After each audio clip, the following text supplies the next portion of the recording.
बिस्मिल्लाहिर्रहमानिर्रहीम। अस्सलाम वालेकुम। मेरा नाम डॉक्टर बख्त है। मैं इस्लामाबाद इंटरनेशनल हॉस्पिटल में इंटरनल मेडिसिन के डिपार्टमेंट में एज आ रजिस्ट्रार काम कर रहा हूँ।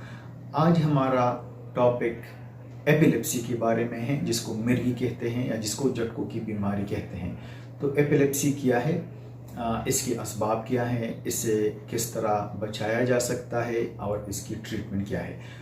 तो हमारा ब्रेन जो है एक ख़ास किस्म की खुलियों से बना है, जिसको हम न्यूरॉन्स कहते हैं। और इन न्यूरॉन से स्मॉल फाइबर्स निकलते हैं, स्मॉल वायर्स निकलते हैं।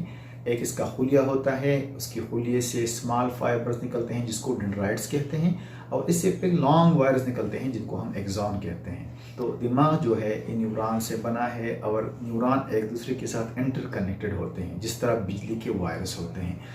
हमारा दिमाग इलेक्ट्रिकल सिग्नलिंग पे चलता है। एक इलेक्ट्रिकल कंडक्शन है, सादा अल्फाज में कि इसमें बिजली होती है। जो भी हम काम करते हैं, जब हम सोचते हैं, बोलते हैं, हरकत करते हैं, तो ये सारा न्यूरोनल कंडक्शन की वजह से पॉसिबल होता है। तो इस इलेक्ट्रिकल सिग्नलिंग के थ्रू हम अपने डिफरेंट काम सरअंजाम देते हैं। कभी इस तरह होता है कि ये इलेक्ट्रिकल सिग्नलिंग डिस्टर्ब हो जाती है और दिमाग के हिस्से में ज़्यादा हो जाती है, जिसकी वजह से झटकों की बीमारी डेवलप होती है। हमारा दिमाग ऑर्डर देता है हमारे स्पाइनल कार्ड को, जो हराम मगज़ कहलाती हैं, और इससे डिफरेंट वायर्स निकलते हैं जिनको हम नर्व्स कहते हैं, जो मुख्तलिफ जिस्म के मुख्तलिफ हिस्सों में डिस्ट्रीब्यूट होते हैं। तो जिस्म दिमाग के जिस हिस्से में इलेक्ट्रिकल सिग्नलिंग ज़्यादा हो जाती है, इसी की वजह से जहाँ पे ये ऑर्डर करती हैं वहाँ पे जिस्म की हरकत इनवॉलंटरी गैर इरादी तौर पर ज़्यादा हो जाती है झटकों की शक्ल में, और इसको हम एपिलेप्सी कहते हैं। हर एक झटकों की बीमारी जो होती है ये एपिलेप्सी नहीं होती, क्योंकि झटके जिस्म को हाई फीवर में, जब बच्चों में हाई फीवर होता है जिसको हम फेब्राइल सीजर कहते हैं, इसकी वजह से भी झटके लग सकते हैं, मगर ये एपिलेप्सी नहीं होती। इस तरह जिस्म में नमकियात की कमी की वजह से भी जिस्म में झटके हो सकते हैं। ये भी एपिलेप्सी नहीं है। कभी कभी शुगर की कमी की वजह से भी जिस्म में झटके लगते हैं, मगर ये भी एपिलेप्सी नहीं है। एपिलेप्सी का मतलब वो होता है जब कोई काज मालूम ना हो, कोई वजह मालूम ना हो, और हम सारे ब्लड टेस्ट करते हैं जिसमें इलेक्ट्रोलाइट इम्बैलेंस नहीं होती, शुगर का लेवल नॉर्मल होता है, कोई इन्फेक्शन नहीं होता, फीवर नहीं होता। इसके बाद भी अगर 2 दफ़ा झटके आते हैं तो हम इसको एपिलेप्सी कहते हैं। तो एपिलेप्सी जो है मिर्गी एक साइड पे भी हो सकती है, दोनों साइड पे भी हो सकते हैं, और जनरलाइज भी हो सकती है। बाज़ एपिलेप्सी जिसको हम सिंपल एपिलेप्सी कहते हैं, उसमें पेशेंट अवेयर होता है, और एक कम्प्लेक्स सीजर होता है जिसमें पेशेंट अवेयर नहीं होता।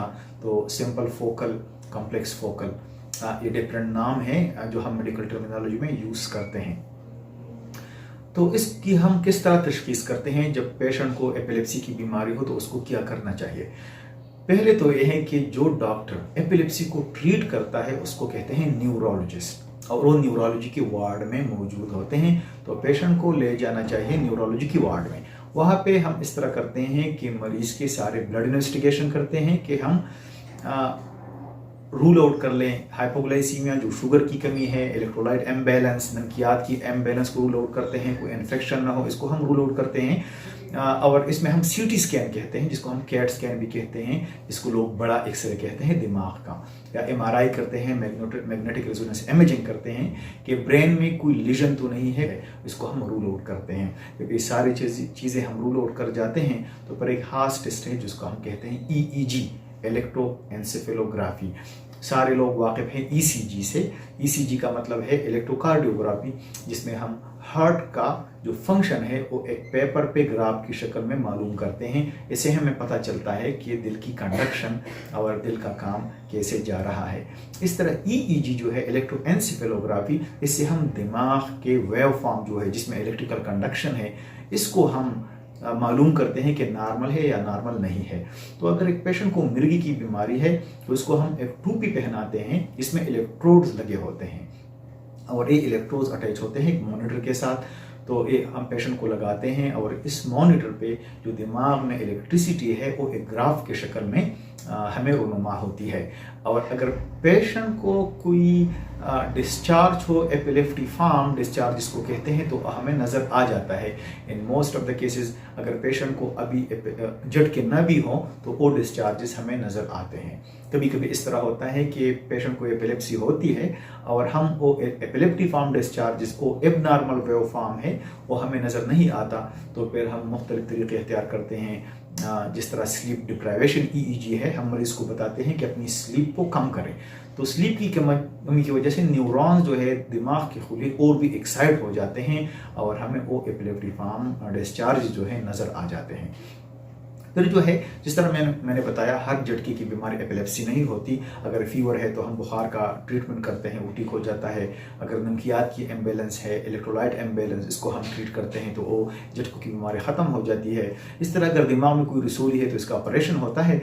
मगर अगर एपिलेप्सी है, कोई रीज़न मालूम नहीं है, तो फिर हम इसको एंटी एपिलेप्टिक मेडिकेशन देते हैं। एपिलेप्सी के लिए जो हम मेडिसिन देते हैं उसको हम एंटी एपिलेप्टिक मेडिकेशन देते हैं, depending on the type of seizure. जिस तरह सीजर होगा उसके मुताबिक हम दवाइयाँ देते हैं। इसके लिए बाज़ वक्त इस तरह होता है, कुछ ट्रिगर्स भी होते हैं एपिलेप्सी के। एक बंदे को एपिलेप्सी है, उसको हमने मेडिकेशन दिए हैं फुल डोज में, फिर भी उसको झटका लगता है, तो हम मालूम करते हैं कोई ट्रिगर तो नहीं है। इन्फेक्शन की वजह से दोबारा झटके लग सकते हैं। इलेक्ट्रोलाइट इम्बेलेंस की वजह से एक मरीज से उसको डायरिया हो जाता है, लूज मोशन हो जाता है, जिसकी वजह से इलेक्ट्रोलाइट इम्बेलेंस हो जाती है, वॉमिटिंग की वजह से हो जाती है। ये भी ट्रिगर करती हैं एपिलेप्सी को। इस तरह शुगर की कमी जो हाइपोग्लाइसीमिया है वो भी ट्रिगर कर सकती है। इस तरह फियर जो है वो भी ट्रिगर कर सकती है। तो ये ट्रिगर है वो भी हम मालूम करते हैं, इसका भी हम ट्रीटमेंट करते हैं और मेडिकेशन हम ज़्यादा टाइम के लिए देते हैं। इसके लिए हम खुसूसी हिदायत भी देते हैं फैमिली वालों को भी और जो पेशेंट है एपिलेप्सी का उसको भी, क्योंकि एपिलेप्सी जो है एक हाईली अनप्रेडिक्टेबल है, इसका कोई टाइम मालूम नहीं होता। इसलिए हम मरीज़ को हिदायत देते हैं फैमिली को कि मरीज़ सीढ़ियों पे ऊपर न चढ़े, छत पे न जाए। एपिलेप्सी हो सकती है, गिर सकता है, ट्रामा हो सकता है। इसलिए हम ड्राइविंग भी अलाउ नहीं करते। हर एक स्टेट में जो है ड्राइविंग लाइसेंस अलाउ नहीं होता, क्योंकि कभी भी एपिलेप्सी हो सकती है, एक्सीडेंट हो सकता है। तो ये एपिलेप्सी के बारे में कुछ बातें थी जो हमने बता दी। तो एपिलेप्सी जो है ये अनप्रोवोक्ड सीजर है, इसका कोई काज मालूम नहीं होता। हर एक झटकी की बीमारी एपिलेप्सी नहीं होती। पेशेंट को लाना चाहिए न्यूरोलॉजी के वार्ड में और जो डॉक्टर ट्रीट करता है एपिलेप्सी को उसको हम न्यूरोलॉजिस्ट कहते हैं। जो टेस्ट यूज़ करता है, एक तो हम सारे ब्लड टेस्ट करते हैं, बेस लाइन इन्वेस्टिगेशन करते हैं कि कोई और काज तो नहीं है। जो स्पेसिफिक टेस्ट है वो EEG है, इलेक्ट्रोएन्सेफेलोग्राफी, जिसमें टूपी के शक्ल में इलेक्ट्रोड होते हैं, एक टूपी पे लगे होते हैं और वो मॉनिटर के साथ अटैच होता है। तो ये एक ट्रीटेबल डिजीज है जो ट्रीट हो सकता है एंटी एपिलेप्टिक ड्रग्स के थ्रू। इस तरह हम CT स्कैन के बारे में हमने बताया, जिसको हम कैट स्कैन भी कहते हैं, और ये हम मालूम करते हैं कि दिमाग में कोई रसोली वगैरह तो नहीं है। तो it was little bit information about the epilepsy.